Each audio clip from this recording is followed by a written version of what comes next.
So today we're talking matrix multiplication.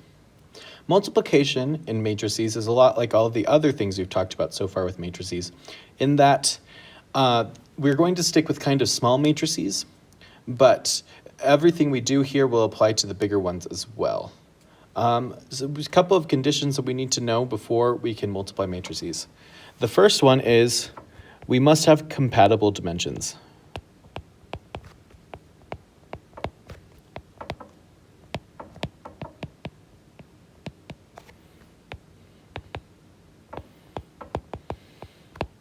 Meaning they don't necessarily have to be the same, but they have to work together in this specific way. Number two, the inner dimensions must be the same.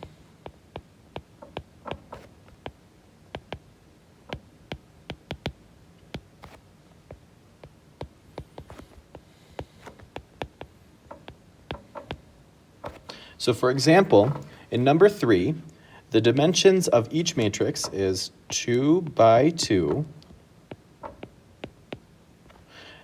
and therefore the inner dimensions, the dimensions by each other, are the same, so therefore we can multiply these two matrices.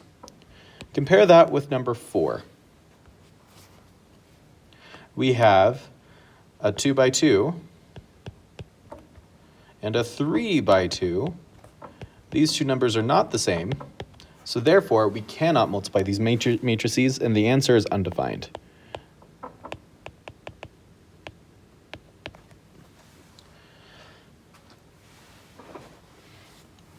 The next thing we have to keep in mind is that the outer dimensions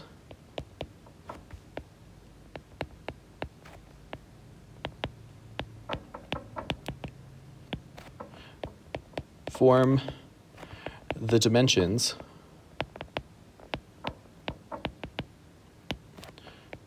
of the product matrix.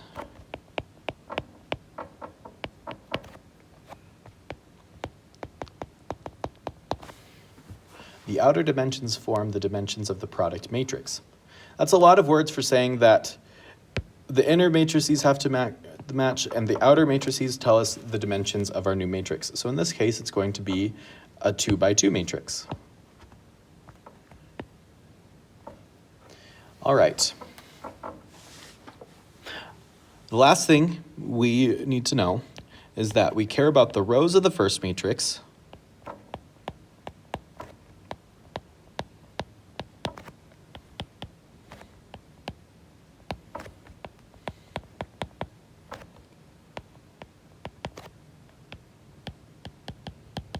and the columns of the second.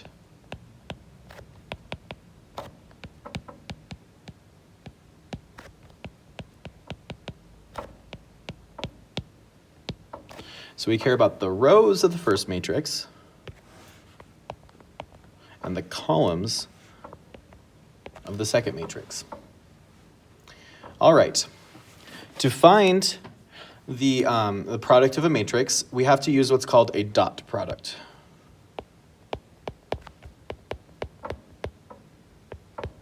A dot product is probably something you've never seen before. It's not too hard to understand. Basically, you multiply like terms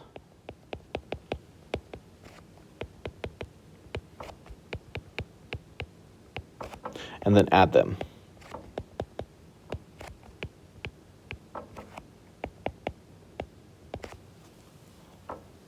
So it works something kind of like this. We know that this matrix that we figured out is going to be a 2 by 2 matrix, which means we're going to have 4 entries into it.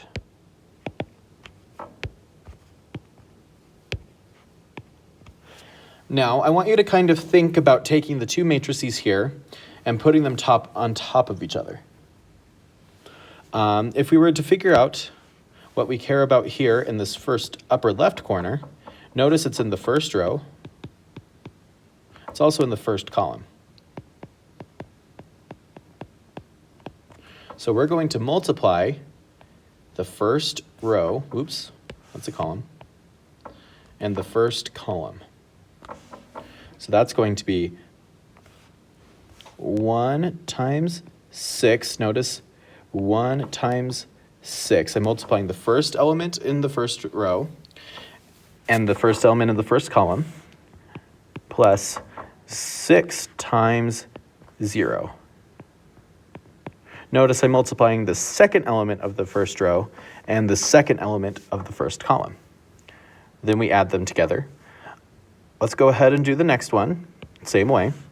Notice this time we care about the first row and the second column. So the same process, we do 1 times 5 plus 6 times negative 6. All right, continuing down. We're going to go ahead and figure out the bottom left corner, which means we'll need the first row and the second row and the first column. So negative 4 times 6 plus 3 times 0. And our last one, negative 4 times 5 plus 3 times negative 6. From there, we just got to do some basic addition. We have 1 times 6, which is 6 plus 0, 5 plus negative 36, negative 24 plus 0, and negative 20 plus 18. Let's go ahead and just write it in a neater 2 by 2 matrix for our answer. So that'll be 6, negative 31, negative 24, and negative 38. All right. I'm going to go ahead and just do another example problem. I'm going to do number 7 from our homework. I'm just going to write it out really quick.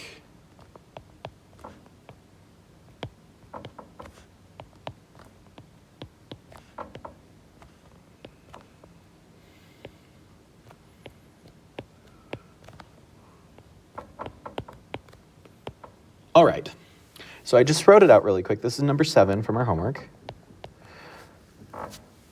Let's first consider the dimensions. Can we even multiply these matrices together?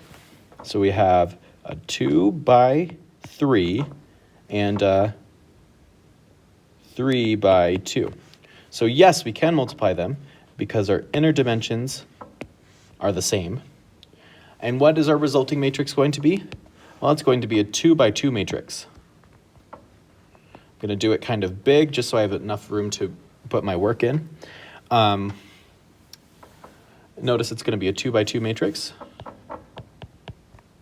because we have 2 rows and 2 columns. Remember, we care about the rows of the first matrix and the columns in the second. So let's go ahead and do the problem. We'll keep our same colors. So we're looking at the top left corner, which is the first row and the first column. So it's going to be negative 6 times 3 plus 5 times 0 plus 3 times 0. I'm going to just kind of shift down. I know this element's going in the top right corner, but I just don't want to run into the blue line for the next one. We're going to consider the first row and the second column to put here in the upper right corner. So it's going to be negative 6 times 2 plus 5 times 4 plus 3 times 1. And I'm putting that in that space. I just wrote it below just so we didn't overlap in the writing. All right, let's keep going.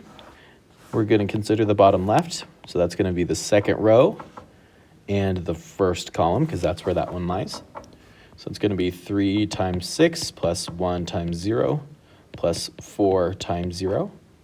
And our last row is going to be this row in this column. So it's going to be negative 6 times 2 plus 1 times 4 plus 4 times 1. All right, from here it's just some basic arithmetic. So we have 18 plus 0 plus 0, which equals 18. We have negative 12 plus 20 plus 3, which is equal to 11.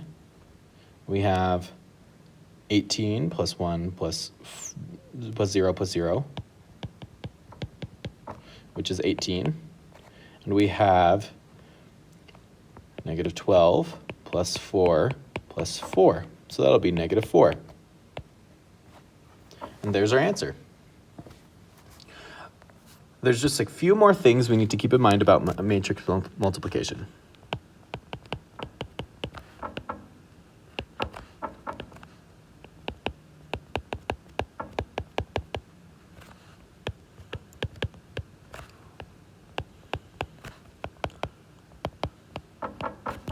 One, matrix division doesn't exist. Not really.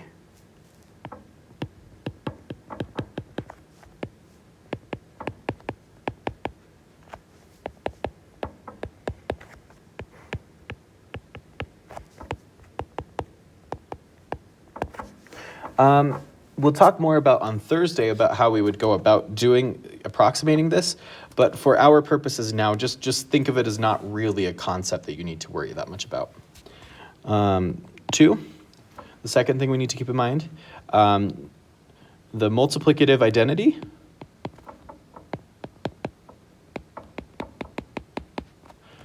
is the identity matrix.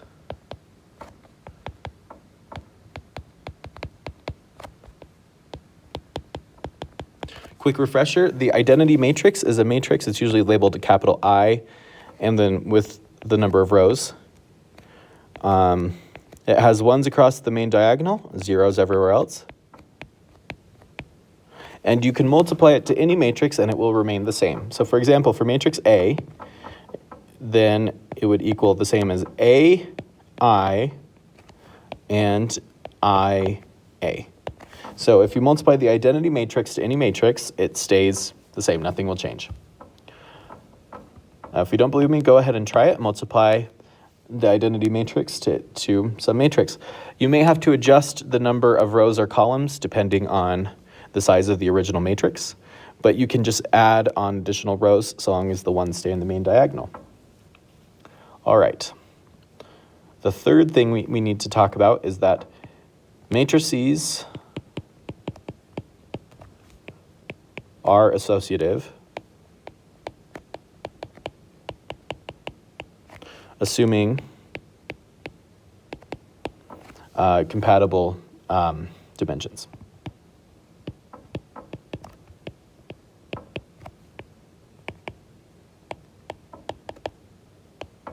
Meaning, if the dimensions are all the same, then you can multiply matrices in any order so long as you keep them in the same place. So for example, if we have matrices A, B, and C, we can multiply B and C first, or we could multiply A and B first. And it will all stay the same. However, matrices are not commutative.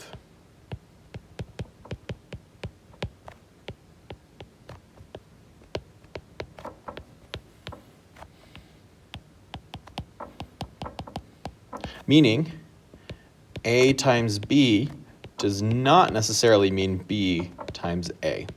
The only times that would be true is if we're talking about the identity matrix, one of them is the identity matrix, or one of them is the 0 matrix, meaning we're multiplying it by 0. And even then, that's not a wholly guarantee. The dimensions have to be right. Think about this problem we did right here with 7. If we multiplied 2 by 3 by a 3 by 2 and got a 2 by 2 matrix, what happened if we multiplied them in the other order? Well, you would have ended up with a 3 by 3 matrix. And I think we can agree that a 3 by 3 is not the same thing as a 2 by 2. For that reason alone, that's enough to say that it's not commutative. That's a really important concept to make sure that we understand that the order matters a whole lot when you're multiplying matrices. I'll say it again. The order matters a whole lot when you multiply matrices. All right, let me know if you have any additional questions.